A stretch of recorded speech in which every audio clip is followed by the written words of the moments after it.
আসসালামু আলাইকুম প্রিয় শিক্ষার্থীরা, আশা করি তোমরা ভালো আছো আর আমি আল্লাহর রহমতে অনেক ভালো আছি।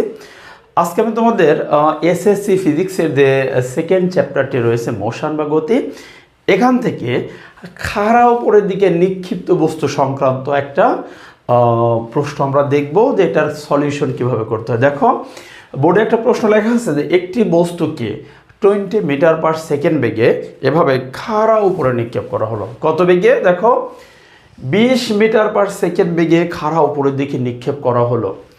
এখন বলছে যে গতিপথের মধ্যবিন্দুতে বেগ কত। একটু স্পেশাল প্রশ্ন, কিন্তু নর্মালি যে প্রশ্নগুলো তোমরা দেখো যে খাড়া উপরের দিকে নিক্ষেপ করা হলো, সর্বোচ্চ উচ্চতায় উঠতে কত সময় লাগবে, সর্বোচ্চ উচ্চতায় বলছে কত উচ্চতায় উঠতে পারবে, এই যে কখনো কখনো উচ্চতা চাচ্ছে বা সময় চাচ্ছে, কিন্তু এই প্রশ্নটা দেখো একটু এক্সেপশনাল, যে কারণে আমি এটার সলিউশন করে দিচ্ছি। দেখো যে 20 মিটার পার সেকেন্ড বেগে উপরে নিক্ষেপ করা হলো, ঠিক আছে, কিন্তু বলছে যে মধ্যবিন্দুতে বেগ কত।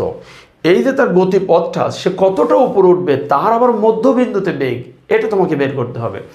আচ্ছা, আমরা এই অঙ্ক করার আগে দেখি, আমরা আগে এটা কনফার্ম হই যে আমাদেরকে কী করতে হবে, কী বের করতে হবে, আমাদেরকে যেতে হবে কোথায়। দেখো বলছে যে উপরের দিকে একটা বস্তুকে নিক্ষেপ করলো। আচ্ছা, নিক্ষেপ করলে ধরো এই বস্তুটা এখন সর্বোচ্চ কোনো না কোনো উচ্চতায় উঠবে, সে উপরে নিক্ষেপ করলে একটা হাইট এসে উঠবে। আচ্ছা, কত দূর উঠবে সেটা আমরা জানি না, সেটা আমরা বের করব। আচ্ছা, ধরো আমরা এই ভূমি থেকে নিক্ষেপ করলাম, এটা হলো ভূপৃষ্ঠ, এখান থেকে আমরা খাড়া উপরের দিকে একটা বস্তুকে নিক্ষেপ করলাম। এই বস্তুটা মনে করো আস্তে আস্তে আস্তে আস্তে হয়তো একটা বস্তু এই পজিশনে চলে আসলো।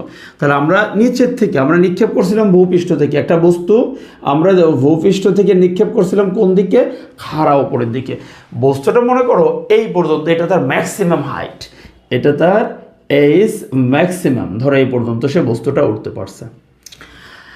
এখন তোমাকে বলছে যে সে যে যত দূর উঠবে তারই বলছে গতিপথের মধ্যবিন্দু। ধরো কথার কথায় দেখো এখানে এই ভূপৃষ্ঠ থেকে এই পর্যন্ত এটা আর ডেফিনেট কোনো একটা দূরত্ব হইল, আমরা 20 মিটার পার সেকেন্ডে দূরত্বটা একটু পরেই বের করে ফেলবো, ঠিক আছে। যে কতটুকু সর্বোচ্চ কত উচ্চতায় উঠবে, সর্বোচ্চ কত উচ্চতায় উঠবে এটা তোমাকে আগে দেখতে হবে। তুমি দেখো সর্বোচ্চ কত উচ্চতায় উঠবে, তুমি যদি এই কাজটা করো যে H maximum u square divided 2g, তুমি এই সূত্র দিয়ে কিন্তু ইউ স্কোয়ার ডিভাইডেড 2g এটা দিয়ে কিন্তু বের করে ফেলতে পারো সর্বোচ্চ কত উচ্চতায় উঠতে পারবে। ইউ কত? দেখো ইউ 20, এরপর এটার স্কোয়ার ডিভাইডেড 2g কত? 19.6, 9.8 গুণ দিলে 19.6 আসবে। তাহলে এইখানে তুমি দেখবা যে এটা কত আসে, আমরা যদি ক্যালকুলেশন করি তাহলে উপরে আসবে কত? 400 ডিভাইডেড 19.6, ঠিক আছে। তাহলে এটা আসবে 20.4 মিটার। সর্বোচ্চ কত উচ্চতায় উঠতে পারবে? সর্বোচ্চ 20.4 মিটার উচ্চতায় উঠে গেল। আচ্ছা, এখন এটা তাহলে এই যে এত মিটার উচ্চতায় উঠলো, এখন বলছে গতিপথের মধ্যবিন্দু। আচ্ছা, মধ্যবিন্দু এটা তো তার গতিপথ, মধ্যবিন্দু কোনটা? আচ্ছা, টোটাল যদি হয় দেখো 20.4 মিটার, এটা হলো টোটাল পথ তার। আচ্ছা, মধ্যবিন্দু তাহলে কোনটা? তাহলে এটাকে আমরা 2 দিয়ে ভাগ দিই, এটাকে 2 দিয়ে ভাগ দিই, তাহলে এটা হবে ধর মিডিল পয়েন্ট, একটা মাঝখানে আমি সীমানাটা দিচ্ছি যে এইটা যদি হয় তাহলে এটার মধ্যবিন্দু। তো সুতরাং আমি যদি লিখি যে মধ্যবিন্দু, গতিপথের কি মধ্যবিন্দু কত? মধ্যবিন্দু হলো এই 20.4 ডিভাইডেড 2 সমান 10.2 মিটার। তাহলে অবশ্যই মধ্যবিন্দু কত? 10.2 মিটার, অর্থাৎ এইটুকু কত? 10.2 মিটার, আর উপরের টুকু হলো 10.2 মিটার। মানে এই দূরত্বটাকে আমরা 2টা ভাগে ভাগ করে দিলাম। এখন বলছে গতিপথের মধ্যবিন্দু যখন, ওই মধ্যবিন্দুতে তার বেগ কত? মধ্যবিন্দুতে বেগ কত, অর্থাৎ বস্তু যখন উপরে ওঠার সময় এই পয়েন্টে বেগ কত ছিল, এই মধ্যবিন্দুতে বেগ কত ছিল। তাহলে মধ্যবিন্দুতে বেগ, তার মানে কি ফাইনাল ভেলোসিটি, শেষ বেগটা কত, অর্থাৎ ভি ইকুয়াল হট। তাহলে তোমরা যে কাজটা করবা, প্রথমে আগে হাইট বের করলা, হাইট বের করলে তাকে 2 দিয়ে ভাগ দিয়ে দিলা, তখন যে ভ্যালুটা আসলো এই হাইটের মান নিয়ে, যে এটাকে নিয়ে এখন তুমি ভি এর মান বের করবা। তাহলে আবার কোন সূত্র দিবা? আবার তুমি এই সূত্রটা দাও যে আমরা জানি V square equal u square minus 2gh। Okay, তো তুমি এ পাশেও কিন্তু এই সূত্রই দিতে পারতে, মানে এই সূত্র দিতে তুমি কিন্তু এইচটা বের করে ফেলতে পারতে।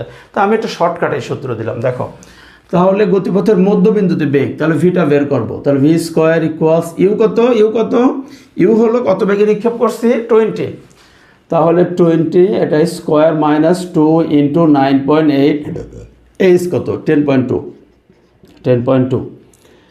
তাহলে এইখান থেকে টোটাল যে ডিস্টেন্সটা একটু ক্যালকুলেটর দেখি, যে এইখান থেকে যে ডিস্টেন্সটা আসবে সেটা হলো, আচ্ছা আমরা একবারে যদি এই দেখো একবার তুমি ক্যালকুলেশন যদি করো 20 স্কোয়ার মানে 400 থেকে এটা বিয়োগ দিয়ে দাও, এটা রেজাল্ট আসবে 200।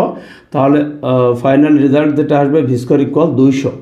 সুতরাং ভি কত, ঠিক আছে, 200কে রুট করো তাহলে কত আসবে 14.14 এত মিটার পার সেকেন্ড। ওকে, তো আমার মনে হয় তোমরা এটা বুঝতে পারছো, তোমাদের আর সমস্যার কথা না। দেখো গতিপথের মধ্যবিন্দুতে তার বেগটা ছিল 14.14 মিটার পার সেকেন্ড। খুবই সহজ ছিল, কিন্তু একটু যদি বলি যে একটু এটার মধ্যে একটা ক্রিটিক্যাল বিষয় ছিল।